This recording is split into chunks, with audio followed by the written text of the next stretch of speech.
Hello viewers, SB tech Bangla সকলকে স্বাগতম। আজকের ভিডিওর মূল বিষয়বস্তু হচ্ছে এরিয়ার বা বকেয়া বেতনের আবেদন।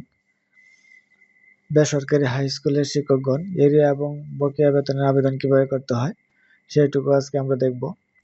তো প্রথমে একটি ব্রাউজার ওপেন করে নিব। গুগল ক্রোম ব্রাউজারটা ওপেন করে নিলাম। এখন সার্চ বারে আমি লিখব emis.gov.bd। এখানে ক্লিক করব। এখানে ক্লিক করার পরে এরকম একটা পেজ ওপেন হবে। এখানে আছে রেজিস্টার এবং লগ ইন। যারা নতুন এমপিওর আবেদন করে তখন রেজিস্টারে প্রথমে রেজিস্ট্রেশন করে তারপরে এমপিওর আবেদন করতে হয়। তাই আমি যেহেতু এরিয়ার আবেদন করব তাই আমি লগ ইনে ক্লিক করব। লগ ইনে ক্লিক করার পরে এরকম একটা পেজ ওপেন হবে। এখানে আছে user name, log in ID আর পাসওয়ার্ড। প্রত্যেকটা বিদ্যালয়ের একটি লগ ইন আইডি আছে এবং পাসওয়ার্ড আছে, সেটুকু দিয়ে আমাদের এখানে লগ ইন করতে হবে। তো ইউজার নেমটা হবে MP_, তারপরে ইন নম্বরটা হবে, আর পাসওয়ার্ড প্রত্যেকেরই আলাদা আলাদা পাসওয়ার্ড আছে, সেটুকু দিয়ে এখানে সাইন ইন আছে, সাইন ইনে ক্লিক করতে হবে। তো আমি ইউজার আইডি এবং পাসওয়ার্ড দিয়ে দিলাম। এখন সাইন ইন আমি ক্লিক করব।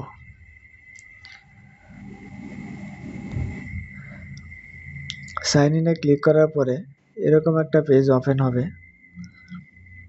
এরকম একটা পেজ ওপেন হলে এখানে আছে এমপিও। এখানে এমপিওতে ক্লিক করব। এমপিওতে ক্লিক করার পরে এখানে আছে new MPO transfer BEd scale upper grade correction arrear index delete online application list. এখানে আছে এরিয়ার, যেহেতু আমি এরিয়ারে আবেদন করব, এরিয়ারে ক্লিক করলাম। এরিয়ারে ক্লিক করার পরে এরকম একটা পেজ ওপেন হবে। এখানে আছে ধাপ 6টা ধাপ পূরণ করতে হয়। প্রথম ধাপ, দ্বিতীয় ধাপ, তৃতীয় ধাপ, চতুর্থ, পঞ্চম, ষষ্ঠ, 6টি ধাপই পূরণ করতে হবে। প্রথম ধাপটা পূরণ করে তারপরে দ্বিতীয় ধাপে যেতে হবে। প্রথম ধাপে এখানে রয়েছে সাধারণ তথ্য, ইন্ডেক্স নাম্বার। যার বকেয়া বা এরিয়ার আবেদন করা হবে তার এখানে ইন্ডেক্স নাম্বারটা দিতে হবে। ইন্ডেক্স নাম্বারটা দিয়ে প্রিফিক্স সহ ইন্ডেক্স নাম্বার দিতে হবে।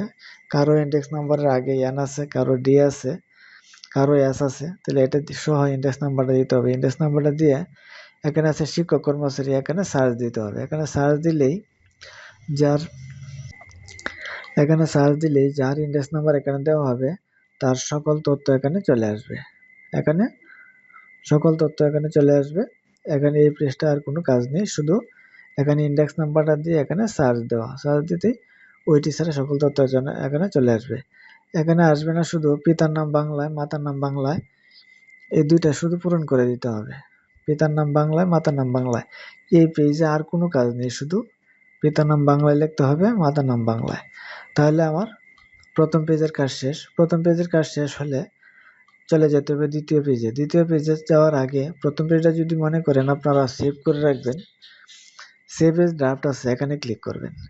এখানে ক্লিক করার পরে ফাইলটা আবার এখানে ড্যাশবোর্ডের ইনবক্স থেকে ফাইলটা আনতে হবে। সেভ করার পরে ইনবক্সে ক্লিক করলেই একটা ফাইল থাকবে, সেই ফাইলটা আবার ওপেনে ক্লিক করে ওপেন করলে এরকমভাবে আবার আসবে। এভাবে আসলে তারপরে চলে যাবেন দ্বিতীয় ধাপে। আমি দ্বিতীয় ধাপে চলে আসলাম। দ্বিতীয় ধাপে আছে শিক্ষাগত যোগ্যতা।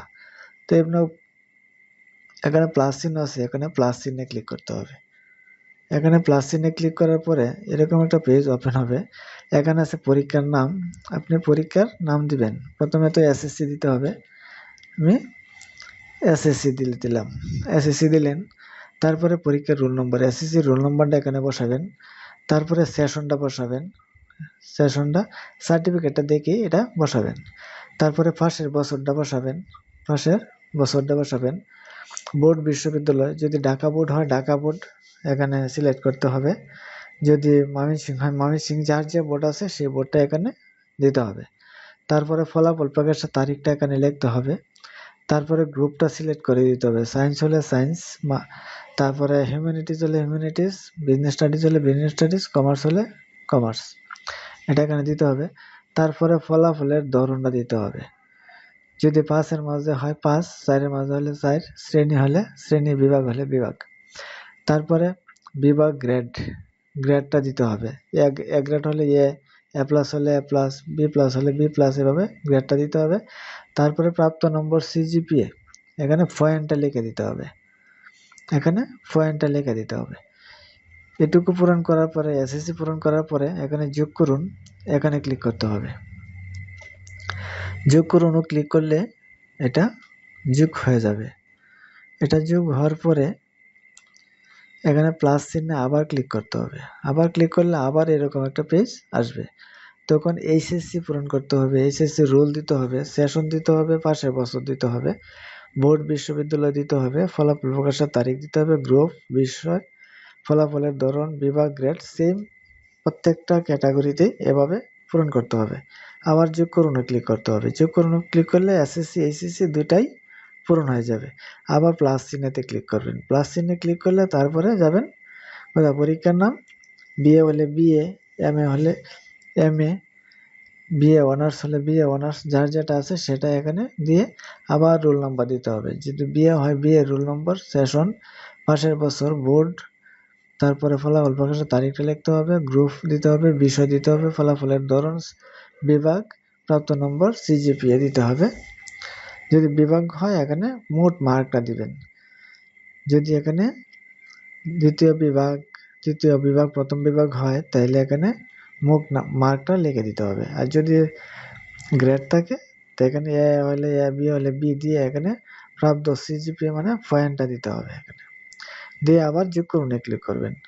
যোগ করুনে ক্লিক করার পরে যদি আপনার এমএ থাকে, বিএড থাকে, সেম ভাবে শিক্ষাগত যোগ্যতাটা আপনার পূরণ করবেন সম্পূর্ণটা। পূরণ করার পরে আবার সেভ এজ ড্রাফটে ক্লিক করবেন। সেভ এজ ড্রাফটে ক্লিক করার পরে ফাইলটা চলে যাবে আবার অনলাইন অ্যাপ্লিকেশন ইনবক্স। এখান থেকে আবার ফাইলটা ওপেন করে আনতে হবে, একবার সেম ভাবে আসবে। তখন চলে যাবেন আপনি তৃতীয় ধাপে। তৃতীয় ধাপে এখানে আছে প্রত্যাশিত গ্রেড। প্রত্যাশিত গ্রেড এখানে ক্লিক করবেন। এখানে ক্লিক করলে বকেয়ার ধরন, বকেয়ার ধরন তো স্যালারি, স্যালারি দিবেন। যদি বোনাস হয় বোনাসও দিতে পারেন। প্রথমে স্যালারি দিলেন, পরে বোনাস দিলেন। স্যালারি দিলাম। প্রত্যাশিত গ্রেড, প্রত্যাশিত গ্রেড যেটা আছে সেটাই দিবেন। যদি 10 হয় 10, 11 হলে 11, 11 দিলাম। বকেয়া দাবি হইতে তারিখটা দিবেন, কত তারিখ থেকে আপনার বকেয়া দাবিদার, তারিখটা দিবেন। এবং বকেয়া দাবি পর্যন্ত কত তারিখ পর্যন্ত বকেয়া, এটা তারিখটা দিবেন। প্রথমের তারিখটা দিবেন, লাস্টের তারিখটা দিবেন। প্রথমের তারিখটা হবে আপনার যোগদানের তারিখ, যেহেতু যোগদান থেকেই এরিয়ার দেয় তাহলে এখানে যোগদানের তারিখটা দিবেন। যোগদানের তারিখটা দিবেন এবং যে মাস পর্যন্ত বেতন পান ওই মাসের লাস্টের তারিখটা এখানে বসাবেন। এটা হলো যোগদানের তারিখটা দিবেন। আর যে মাস পর্যন্ত আপনি এরিয়ার পান সেই মাসের লাস্টের তারিখটা দিবেন। ওই মাসের লাস্টের তারিখটা এখানে দিবেন, দিয়ে পে কোডের দাবটা পূরণ করে দিবেন। পে কোডের দাব, পে কোডের দাবটা এখানে ফিল আপ করবেন। ফিল আপ করার পরে পে কোডের দাবটা যদি ফিল আপ করার পরে এখানে সিস্টেম জেনারেটেড বকেয়া বেতনের এখানে একটা ফিক্সড অ্যামাউন্ট আসবে। সেই অ্যামাউন্টটা এখানে বসাতে হবে। এখানে যে অ্যামাউন্টটা আছে সেই অ্যামাউন্টটার সাথে যদি আপনার হিসাবে মিলে তাহলে এই অ্যামাউন্টটা দিবেন। যদি হিসাবে না মিলে এখানে যাই থাকুক আপনার যেটা প্রাপ্যতা আছে সেটা এখানে লিখবেন। যদি এখানে যেটা আসে সেটা যদি লেখেন এবং হিসাবে যদি আপনি ওইটা না পান তাহলে ফাইলটা রিজেক্ট হয়ে যাবে। তাহলে আপনি আপনার হেড ফরওয়ার্ডিং এ যেভাবে লিখবেন যত টাকা পান এখানে যাই থাকুক আপনি সেই টাকাটা এখানে বসাবেন। হেড ফরওয়ার্ডিং এবং আবেদনকারীর প্রত্যাশিত বকেয়ার পরিমাণটা একই থাকতে হবে। যদি ব্যতিক্রম হয় তো ফাইল রিজেক্ট হয়ে যাবে। এটা করার পরে যোগ করুন ক্লিক করবেন। যোগ করুন ক্লিক করলে এটা যোগ হয়ে যাবে। এটা যদি যোগ হয়ে যায় তারপরে আপনার কাজ আছে, এখানে আর কোনো কাজ নেই। এখানে থাকবে এসএমসি, রেগুলার হলে রেগুলার, স্পেশাল হলে স্পেশাল, অ্যাডহক হলে অ্যাডহক। বর্তমানে অ্যাডহক চলতেছে, সেম এখানেও সেটাই দিবেন অ্যাডহক। এখন অ্যাডহক কমিটিটা কবে শুরু হয়েছে কবে শেষ হয়েছে এটা দিবেন। যদি কারো রেগুলার থাকে ম্যানেজিং কমিটির শুরুর তারিখটা দিবেন, শেষের তারিখটা দিবেন। তারপরে প্রতিষ্ঠানের সর্বশেষ স্বীকৃতির তারিখটা এখানে বসাতে হবে। বসানো হলে আর কোনো কাজ নেই। এই পেজে, তখন আবার সেভ এজ ড্রাফটে দিবেন। সেভ এজ ড্রাফটে দিলে আবার কোথায় যাবে, অনলাইন অ্যাপ্লিকেশন ইনবক্স থেকে আবার ওপেন করে নেবেন, সেমভাবে ওপেন হবে। তারপরে চলে যাবেন চতুর্থ ধাপে। চতুর্থ ধাপে আছে রেজুলেশন, এখানে প্লাস চিহ্নে ক্লিক করবেন। প্লাস চিহ্নে ক্লিক করে রেজুলেশন, এখানে রেজুলেশনটা দিবেন রিকমেন্ডেশন রেজুলেশন সিলেক্ট করে দিবেন। রিকমেন্ডেশন রেজুলেশন, রেজুলেশনের তারিখটা দিবেন, মিটিং নম্বরটা দিবেন, মিটিং বিবরণটা সংক্ষিপ্তভাবে দিবেন। এটা কোনো ধরা বাঁধা কিছু নেই, আপনি এভাবে দিতে পারেন যে উক্ত শিক্ষকের বকেয়া বেতন ভাতাদি প্রাপ্যতার জন্য সবাই সিদ্ধান্ত গৃহীত হয়, এটা লিখে দিলেও চলবে, আর কোনো সমস্যা নেই। তারপরে যোগ করুন ক্লিক করবেন, যোগ করুন ক্লিক করলে ওইটাকে যোগ হয়ে যাবে। তারপরে আবার সেভ এজ ড্রাফটে দিতে পারেন, আবার একবারও কাজ করতে পারেন। সেভ এজ ড্রাফটে দিয়ে দিলেন, আবার ইনবক্স থেকে ফাইলটা ওপেন করে নেবেন। পঞ্চম ধাপে যাবেন, পঞ্চম ধাপে কোনো কাজ নেই, ষষ্ঠ ধাপে চলে যাবেন। ষষ্ঠ ধাপে আছে আমাদের অ্যাটাচমেন্টের কাজ, এখানে আপলোড করতে হবে। প্রথমে কাগজগুলো স্ক্যান করে একটি ফোল্ডারে রাখতে হবে। ফোল্ডারে রেখে প্রথমে কি আছে ইনস্টিটিউট হেড ফরওয়ার্ডিং, এখানে ক্লিক করতে হবে। এখানে ক্লিক করার পরে ফাইল নির্বাচন করুন, এখানে আবার ক্লিক করবেন। এখানে ক্লিক করার পরে ফাইলটা কোথায় আছে এটা দেখিয়ে দিতে হবে। ফাইলটা দেখিয়ে দিয়ে যে আমি একটা ফাইল দিয়ে দিলাম, এখানে দিয়ে দিলাম, এই ফাইলটা কিন্তু চলে গেল। সংরক্ষণ করুন, আমি ক্লিক করে দিলাম, আমার ফাইলটা কিন্তু সংরক্ষণ হয়ে গেছে। সেমভাবে অ্যাপয়েন্টমেন্ট দিতে হবে, সেমভাবে আপলোড করতে হবে। ফাইল নির্বাচন, অ্যাপয়েন্টমেন্ট দিতে হবে, জয়েনিং দিতে হবে, তারপরে লাস্ট এমপিও কপি দিতে হবে, ফার্স্ট এমপিও কপি দিতে হবে, টিচার স্টাফ মান্থলি স্যালারি বিল দিতে হবে, স্টাফ প্যাটার্নটা দিলে চলে। তারপরে আছে রেজুলেশন, একটা রেজুলেশন দিতে হবে, নন রয়্যাল দিতে হবে, ব্যাংকের নন রয়্যাল। তারপরে আদার্সে যে কোনো একটা কাগজ দিতে হবে, প্রযোজ্য নয় লিখে দিলেই চলবে। এই পর্যন্ত 9টা অ্যাটাচমেন্ট এগুলো আপলোড করতে হবে, ভালোভাবে আপলোড করে দিবেন। আপলোড করার পরে প্রত্যেকটা ঘরে কিন্তু রাইট চিহ্ন আসবে, প্রত্যেকটা ঘরে কিন্তু আপলোড করার পরে রাইট চিহ্ন আসবে, এরকমভাবে রাইট চিহ্ন আছে প্রত্যেকটা। আগে স্ক্যান করে ফোল্ডারে রেখে দিবেন, তারপরে একটা একটা করে আপলোড দিবেন। আপলোড দেওয়ার পরে ষষ্ঠ ধাপের কিন্তু কাজ শেষ। যদি মনে করেন আমার সম্পূর্ণ কাজ ওকে, সবগুলো আবার রিভিশন দিয়ে দিবেন, তখন এখানে একটা মন্তব্য লিখবেন। একটা মন্তব্য লিখে সাবমিটে ক্লিক করতে হবে। মন্তব্যটা লিখবেন যে আমার জানা মতে সকল তথ্য সঠিক আছে, আমার জানা মতে সকল তথ্য সঠিক এবং সংযুক্তিগুলি যথাযথভাবে আপলোড করা হয়েছে, এরকম একটা লিখে দিলেই চলবে। একটা কিছু লিখলেই হয় আর কি। তারপর এখানে সাবমিটে ক্লিক করে দিবেন। এখানে সাবমিটে ক্লিক করে দিলেই কিন্তু ফাইল সাবমিট হয়ে যাবে, সেন্ড হয়ে যাবে। কোথায় যাবে, মাধ্যমিক শিক্ষা অফিসে যাবে।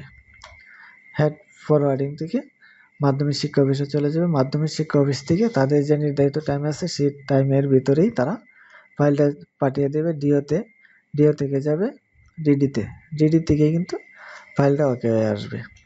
তাহলে ফাইলটা সাবমিট করার পরে আমরা কিন্তু ইনবক্সে পাবো না, এখানে পাবো অ্যাপ্লিকেশন লিস্ট অ্যাচিভ, এখানে পাবো আমার ফাইলটা এখানে ক্লিক করে জানতে পারবো আমার ফাইলটা কোন অবস্থানে আছে, মাধ্যমিক থেকে ছাড়ছে কিনা, ডিও থেকে ছাড়ছে কিনা, এটা আমি এখান থেকেই দেখতে পারবো। হ্যালো ভিউয়ার্স, আজকের ভিডিওটা এ পর্যন্তই ছিল। স্টেপ বাই স্টেপ সবটুকুই দেখালাম কিভাবে এরিয়ার বা বকেয়া বেতনের আবেদন করতে হয়।